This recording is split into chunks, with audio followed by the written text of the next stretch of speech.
Hello बच्चों, क्या हाल चाल। बढ़िया एकदम। आई होप आप लोग बहुत अच्छे होंगे और आपकी पढ़ाई भी बहुत अच्छे तरीके से चल रही होगी। ओके, तो आज हम लोग क्या पढ़ने वाले हैं? आज हम लोग बेसिकली पढ़ने वाले हैं कांस्टेंट मोशन। क्या पढ़ेंगे आज हम लोग? आज हम लोग कांस्टेंट मोशन पढ़ेंगे, जो कि एक न्यूटन्स लॉ ऑफ मोशन का ही पार्ट है। ओके, तो बेसिकली हम लोग इस चीज़ को पहले इसलिए पढ़ाते हैं बिकॉज ये पूरे एनएलएम में आपको बहुत ही यूज आने वाला है। ओके, बहुत ही यूज आएगा, तो इसलिए इस टॉपिक को हम लोग पहले ख़त्म कर लो, फिर उसके बाद एनएलएम स्टार्ट करेंगे। ओके, तो अब तक हम लोग पिछले वीडियो में क्या क्या पढ़ रखे हैं? हम लोग काइनेमेटिक्स पूरा डिटेल से A to Z पढ़ रखे हैं हम लोगों ने।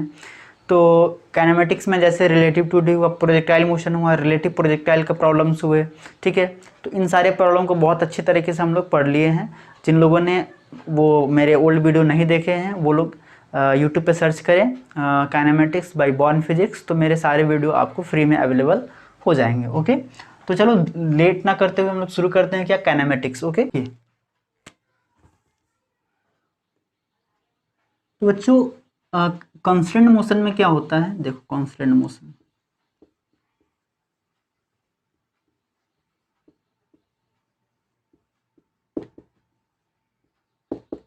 बच्चों कांस्टेंट मोशन कैसा मोशन होता है?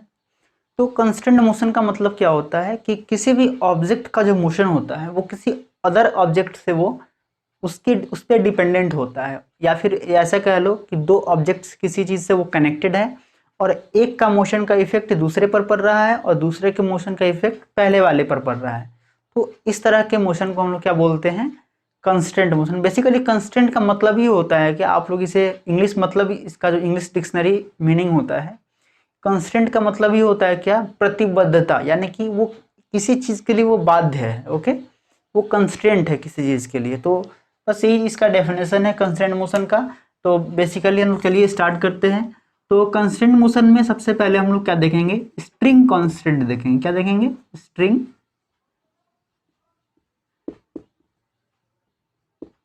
कांस्टेंट देखने वाले हैं, ठीक है। इसके बाद हम लोग देखेंगे पुल्ली ब्लॉक कांस्टेंट, ठीक है। Pulley block constant. फिर उसके बाद देखने वाले हैं क्या? वेज कांस्टेंट, वेज कांस्टेंट, ठीक है। तो सबसे पहले हम लोग बात करते हैं किसकी? तो स्ट्रिंग कांस्टेंट की। ओके, बहुत ही इजी टॉपिक है बच्चों, बहुत अच्छे से समझ में आएगा आपको, बिल्कुल टेंशन नहीं लेना है। ओके, चलो।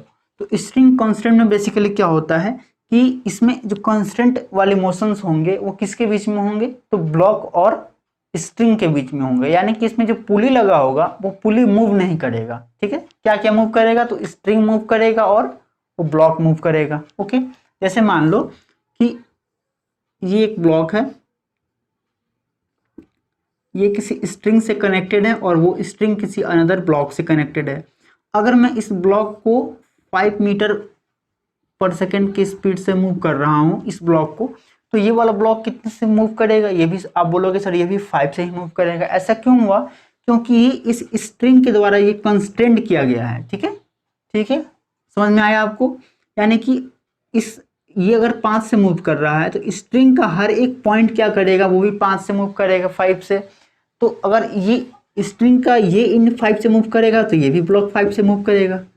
ओके, तो स्ट्रिंग कांस्टेंट में बेसिकली कंसेप्ट्स का यूज होते हैं कि स्ट्रिंग के अलोंग किसी भी दो पॉइंट्स के बीच का जो दो पॉइंट्स का जो वेलोसिटी होता है वो ऑलवेज क्या होता है? वो ऑलवेज बच्चों कांस्टेंट होता है, यानी कि वो कभी चेंज नहीं कर सकता है। अगर मान लो कि कोई स्ट्रिंग है, मान लो कि ये इसका ये वाला इंड अगर मान लो 5 से मूव कर रहा हो और ये वाला इंड अगर मान लो कि 3 से मूव कर रहा हो, मान लो इस डायरेक्शन में 3 मीटर पर सेकंड से स्पीड से मूव कर रहा हो, तब तो रस्सी टूट ही जाएगा बिल्कुल। ये स्ट्रिंग क्या होगा? बिल्कुल डेफिनेटली टूट जाएगा। ये 5 से मूव कर रहा है, ये 3 से मूव कर रहा है, टूट जाएगा। ओके, कब नहीं टूटेगा? जब तक ये 5 से मूव ना करे। तो इस स्ट्रिंग को नहीं टूटने के लिए, ब्रेक नहीं होने के लिए कितना से मूव करना पड़ेगा? तो 5 से ही मूव करना पड़ेगा। ओके, तो इसका बेसिकली कंसेप्ट है। आइए हम लोग देखते हैं, अच्छे अच्छे प्रॉब्लम आज देखने वाले हैं जो कि डायरेक्ट प्रीवियस ईयर में भी पूछे हुए हैं आपके जेईई मेंस और नीट में, ठीक है। आइए देखते हैं। तो पहला क्वेश्चन हम लेते हैं। पहला क्वेश्चन चलो लेते हैं। मान लो ये ब्लॉक है, ये पुली से कनेक्टेड है,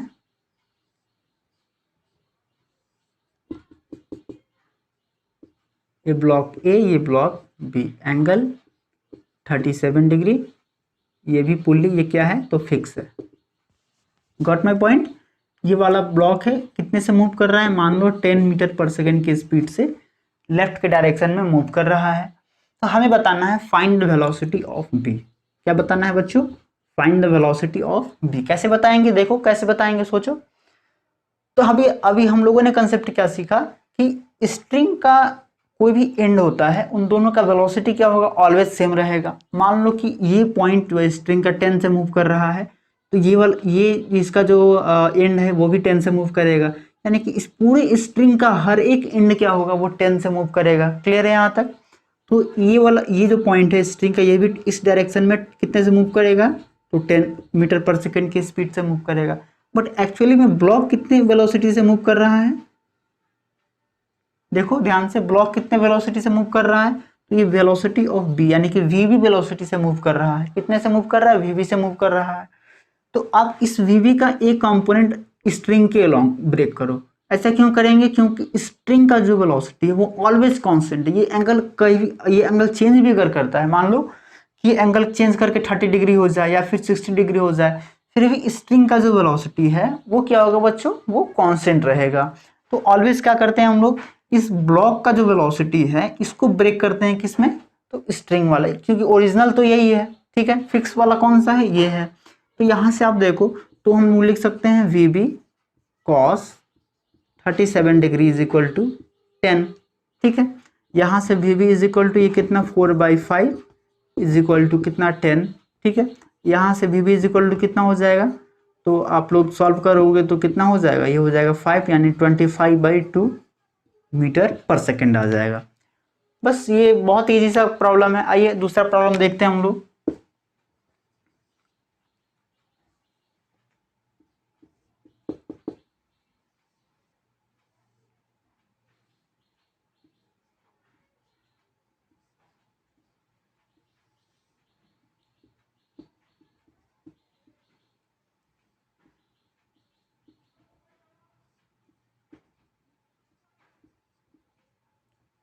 मान लो बच्चों ये प्रॉब्लम है, ठीक है। ये पुल्ली क्या है, ये फिक्स पुल्ली है, दो ब्लॉक है, ठीक है। अगर मान लो ये बी ब्लॉक है, अगर मान लो ये 5 मीटर पर सेकेंड से इस डायरेक्शन में मूव कर रहा है, ठीक है, टुवर्ड राइट डायरेक्शन में, तो हमें बताना है फाइंड द वेलोसिटी ऑफ ए वाले ब्लॉक का हमें वेलोसिटी कैलकुलेट करना है। देखो ध्यान से कैसे सॉल्व करेंगे इस चीज को। आप एक बार वीडियो को पॉज करो, एक बार खुद से ट्राई करो, आई थिंक आप लोग जरूर कर पाओगे इसे सॉल्व, ठीक है। चलो आई थिंक आप लोगों ने सॉल्व किया होगा, अब मैं सॉल्व कर रहा हूं यहाँ पर। तो हमने आपको क्या बताया स्ट्रिंग कंस्ट्रेंट में कि पुली मूव नहीं करता है, क्या मूव करता है, तो स्ट्रिंग और ब्लॉक मूव करता है, ठीक है सर, यहाँ तक समझ में आया। और दूसरा कंसेप्ट क्या बताया आपको कि स्ट्रिंग के अलोंग किसी भी 2 पॉइंट्स का जो वेलोसिटी होगा वो क्या होगा, ऑलवेज कांस्टेंट रहेगा।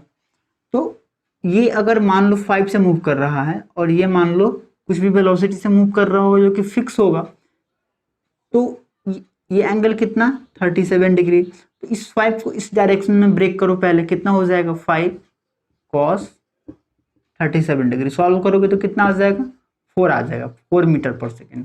यानी कि स्ट्रिंग के अलोंग कितना वेलोसिटी आ रहा है, ये 4 मीटर पर सेकेंड आ रहा है।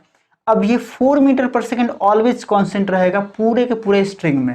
अगर ऐसा नहीं होता है तो क्या होगा, स्ट्रिंग ब्रेक कर जाएगा। ओके, तो ये अगर 4 से मूव कर रहा है तो ये भी 4 से मूव करेगा, और ये VA से मूव कर रहा है, एंगल 53 डिग्री है, तो इस VA को इस डायरेक्शन में ब्रेक करो, कितना हो जाएगा VA cos 53 degree is equal to 4। अब इसे सॉल्व कर दो, कितना हो जाएगा 3/5 इज इक्वल टू 4। तो यहाँ से BA इज इक्वल टू कितना हो जाएगा 20/3 मीटर पर सेकेंड आ जाएगा। बहुत ईजी प्रॉब्लम है बच्चों स्ट्रिंग कांस्टेंट का। आइए और भी प्रॉब्लम देखते हैं जिससे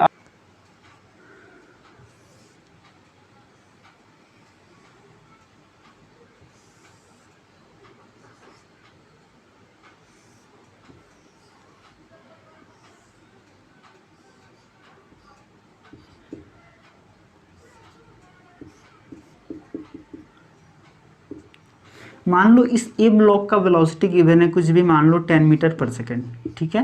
ए ब्लॉक का वेलोसिटी कितना है 10 मीटर पर सेकेंड, एंगल गिवन है आपको 53 डिग्री, और यहाँ से ये एंगल गिवन है कितना 37 डिग्री। तो हमें क्या बताना है, find the velocity of ring, यानी रिंग का वेलोसिटी मान लो v है, तो ये हमें कैलकुलेट करना है। कैसे करेंगे देखो, तो ये भी स्ट्रिंग कांस्टेंट है। हम लोग सबसे पहले समझेंगे कैसे कि हम लोग स्ट्रिंग कांस्टेंट के प्रॉब्लम सॉल्व कर रहे हैं, या फिर वेज के कर रहे हैं, या फिर पुली ब्लॉक के कर रहे हैं। तो हमेशा आप याद रखना, स्ट्रिंग कांस्टेंट में ब्लॉक कभी मूव नहीं करेगा, सॉरी पुली कभी मूव नहीं करेगा, ऑलवेज क्या मूव करेगा, तो स्ट्रिंग मूव करेगा और ब्लॉक मूव करेगा, दो चीज़ें मूव करेगा। तो आप लोग इस तरह के प्रॉब्लम में स्ट्रिंग कांस्टेंट के कॉन्सेप्ट्स को यूज करेंगे, ठीक है। तो स्ट्रिंग के अलोंग तो भाई वेलोसिटी फिक्स रहेगा, इतना तो हमें पता चल गया है। ये एंगल 53 डिग्री, ये 10 cos 53 डिग्री। सॉल्व करोगे कितना आ जाएगा, ये आ जाएगा कितना 10 इंटू 3/5 यानी कि 6 आ जाएगा, ठीक है। अब ये 6 मीटर पर सेकेंड जो है, ये क्या होगा, पूरे के पूरे स्ट्रिंग में ये फिक्स रहेगा।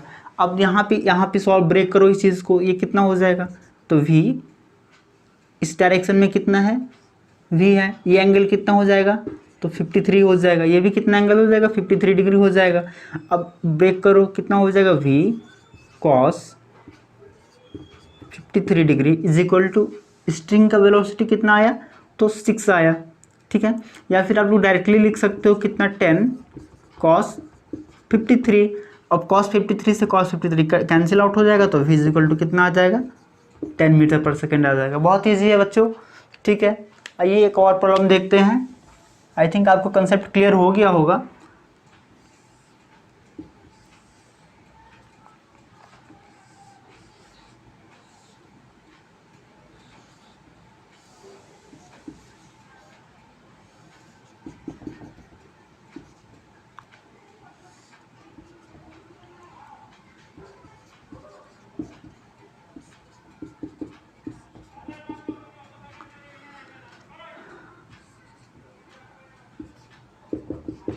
ठीक है बच्चों, तो देखिए आपके सामने प्रॉब्लम है, प्लीज़ आप इस प्रॉब्लम को खुद से सॉल्व करें।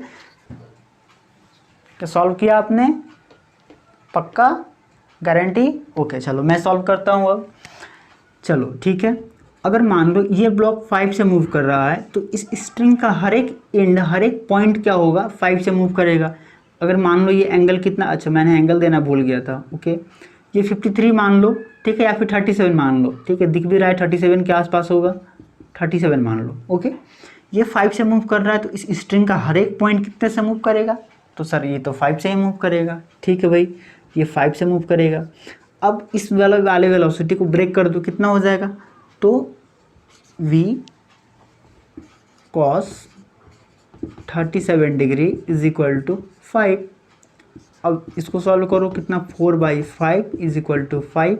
यहाँ से v इज इक्वल टू कितना आ जाएगा 25/4 मीटर पर सेकेंड। तो आई होप आप लोगों को समझ में आया होगा स्ट्रिंग कांस्टेंट। आइए इसके बाद हम लोग देखते हैं क्या, तो इसके बाद हम लोग देखते हैं पुली ब्लॉक कांस्टेंट।